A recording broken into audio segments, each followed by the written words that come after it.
బైబిల్లో దేవుడు కొంతమంది స్త్రీలను కూడా ప్రవక్తలుగా ఎన్నుకొని వాడుకున్నాడు. వారిలో మొదటిగా మిరియాము. ఈమె మోషే మరియు అహరోనుల యొక్క అక్క. ఇశ్రాయేలీలు ఎర్ర సముద్రం దాటిన తరువాత స్తోత్ర గీతంతో నడిపించింది. ఈ సందర్భాన్ని నిర్గమకాండం 15వ అధ్యాయం 20వ వచనంలో మనం చూడవచ్చు. రెండవదిగా దెబోరా. ఈమె ప్రవక్త, న్యాయాధిపతి. ఇశ్రాయేలీలను కనాను రాజుపై యుద్ధంలో నడిపించింది. ఈ సందర్భాన్ని న్యాయాధిపతులు 4-5 అధ్యాయాల్లో మనం చూడవచ్చు. మూడవదిగా హుల్దా.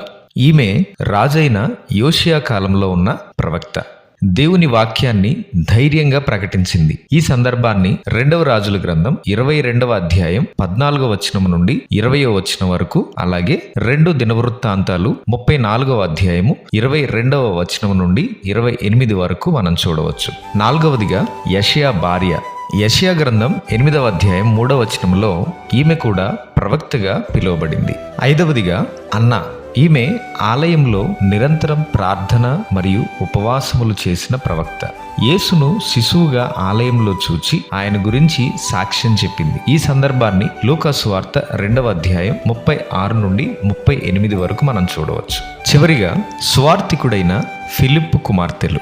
అపోస్తలుల కార్యములు 21వ అధ్యాయం 8-9 వచనాల్లో మనం చూస్తే, ఫిలిప్పు అనే సువార్తికునికి 4 కుమార్తెలు ఉన్నట్లుగా వారు ప్రవచించువారు అని లిఖించబడింది. ఈ విధంగా దేవుడు స్త్రీలను కూడా తన వాక్యాన్ని ప్రకటించడానికి ఎన్నుకున్నాడు.